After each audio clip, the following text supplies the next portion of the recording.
नमस्ते मित्रांनो, आपल्या चॅनलमध्ये तुम्हा सगळ्यांचं पुन्हा एकदा स्वागत आहे.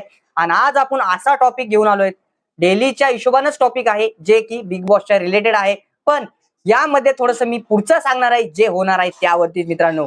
आणि बिग बॉसच्या घरातून या आठवड्यात कोण एक्झिट होणार आहे आणि भाऊच्या धक्क्यावर कोणाची शाळा भरणार आहे, हेच आपण या व्हिडिओमध्ये बघणार आहोत मित्रांनो. त्यासाठी व्हिडिओ स्किप करू नका आणि व्हिडिओला पळू नका मित्रांनो. पूर्ण व्हिडिओ नक्की बघा. नवीन असाल तर चॅनलला सबस्क्राईब करायला विसरू नका मित्रांनो. तर तुम्हाला सांगतो, कालचा जे काही इमोशनल पत्रांचा टास्क झालता, त्यामध्ये काही मन तुटली तर काही मन फुटली, म्हणजे की रडण्यामध्ये फुटली. तर काहींनी त्याग केला, त्यामध्ये बरेच जणांना त्याग केला आहे. तर कोण या बिग बॉसच्या मध्ये घरामधून बाहेर जाणार आहे, हेच आपण बोलणार आहोत मित्रांनो. तर चला, आपण कुठल्याही बडगडत काही वेगळं बोलण्यापेक्षा आपण मुद्द्याचं बोलूया. तर बिग बॉसच्या घरामध्ये सध्या नॉमिनेट सदस्य आहेत. कोण कोण आहेत? प्राजक्ता शुक्रे, संकेत पाठक, रेवा आणि अनुश्री आणि दुसरं कोण राहिलं गडे, दीपाली ताई. हे 6 जण सदस्य बिग बॉसच्या घरामध्ये सध्या नॉमिनेट आहेत आणि त्यांना बिग बॉसनं डेंजर की दिलेली आहे. आता हे डेंजर की काय करणार आहे, हे बिग बॉसनं त्यांना सांगितलेलं आहे.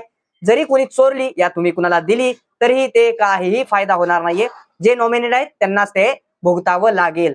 पण तुम्हाला सांगतो, इथं तन्वीने जे काही केलं, जे आपलं लेटर स्क्रॅप केलं आणि चान्स दिला, सेफ झोन मध्ये ठेवलं परबोला. तर मित्रांनो, इथे आपल्याला पूर्णपणे दिसून आले की तन्वीला माहित आहे, तन्वीने गेम खेळला.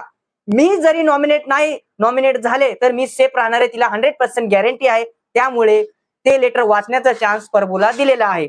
आणि परबूची जी काही ऑडियन्स आहे आता, ती पूर्णपणे वोटिंगला सपोर्ट करणार तन्वीला. हा तिचा गेम प्लॅन होता. परबू बाहेर जर गेला तर तो मला सपोर्ट करेल, हा तिचा एक गेम प्लॅन होता. तन्वी खूपच शार्प माइंडने गेम खेळते मित्रांनो. आणि एकीकडे दीपाली ताईनं पण तेच केलं आहे, कारण की इकडे सेफ ठेवला आहे राकेश बापटला. आणि राकेश बापट प्रत्येक वेळेस सेफ असतो हा. तर या राकेश बापटचं मी काहीच बोलणार नाही. हा टॉप 2 पर्यंत जाणार आहे मित्रांनो, हे 100% शुअर आहे. तर एकीकडे दुसरा तुम्हाला सांगतो, इथं संकेत पाठकला येऊन 7 दिवस झालते. त्याने निर्णय घेतला आणि फास्ट मध्ये बजर दाबला विशालला 50 ते 53 दिवस झालते. तर त्याला कोणीही नव्हतं म्हणून त्याने आपल्या लेटरचं सॅक्रिफाईस केलं आणि विशालला वाचण्याचा चान्स दिला मित्रांनो. तर इथं संकेत पाठक सुद्धा या वेळेस नॉमिनेट आहे. आणि विशालची जेवढी ऑडियन्स आहे, जेवढे फॅन आहेत, ते आता संकेत पाठकला वोट 100% करणार मित्रांनो. तर संकेत पाठक पण या आठवड्यामध्ये 100% सेफ राहणार. आणि एकीकडे रेवा आणि दुसरं कोण होतं सोबत तिच्या, तुम्हाला माहितच असेल. ती पण डायरेक्टली कॅप्टनच्या दावेदारीत होती. म्हणजे ती कॅप्टनच्या विरोधात, आणि कॅप्टन ऑलरेडी सेफ असल्यामुळे रेवा डायरेक्टली नॉमिनेट झालेली आहे. तर रेवा डेंजर झोन मध्ये आहे. दीपाली ताई डेंजर झोन मध्ये आहे. अनुश्री, रात्री आपण बघितलं, अनुश्री सोबत लेटर तिला भेटायला पाहिजे होतं मित्रांनो, ती वाचायला पाहिजे होते. की संस्कृतीनं तिला वाचायला चान्स दिला नाही. बजरवर ऑलरेडी हात ठेवलेला, म्हणून तिला लेटर वाचता आलं नाही अनुश्रीला. अनुश्री नॉमिनेट झालेली आहे.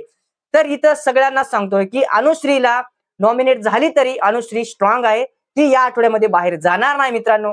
तर जाणारे सदस्याचे नाव सांगतो तुम्हाला. आणि सागर दादा आणि प्राजक्ता, इथे पण गेम वेगळाच. जे काही बजर दाबला होता प्राजक्ताने, पण ते कोण होते दोन, काय नाव त्यांचे, संचालक राखी सावंतने डायरेक्टली बोलले की बजर यांनी दाबतला. इथे थोडासा अनफेअर गेम झाला, त्यामुळे प्राजक्ता नॉमिनेट झाले. पण नॉमिनेट सदस्य डेंजर झोन मध्ये प्राजक्ता, दीपाली ताई आणि रेवा. तुम्हाला सांगतो, लास्टलाच मी बोलतोय, या आठवड्यातून बाहेर जाणाऱ्या सदस्याचं नाव आहे मित्रांनो रेवा 100% जाण्याचे चान्सेस. ती जर नाही गेली तर मित्रांनो 100% तुम्हाला सांगतो प्राजक्ता शुक्रे ही तर पक्कीच आहे.